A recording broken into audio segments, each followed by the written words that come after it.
2504వ సంవత్సరానికి వచ్చామన్నమాట. అంటే మనం భవిష్యత్తులోకి వచ్చేసామా సార్? అవును సార్ ఇదేం టైం మిషన్ సార్? అయినా నా టైం బాగుండక ఇందులో దూరాను నేను. ఇదేదో ఎడార్లాగా ఉంది, అసలు మనుషులే కనిపించడం లేదు. ఏంటది? ఏదైనా ఫ్యాక్టరీయా? కాదు, ఏదో ఊర్లో ఉంది.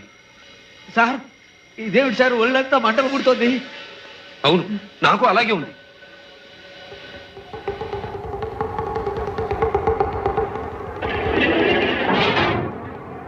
ఓయ్ ఇటు ఇటు మనల్ని పిలుస్తున్నాడు. ఇటు పరిగెట్టండి. పదండి.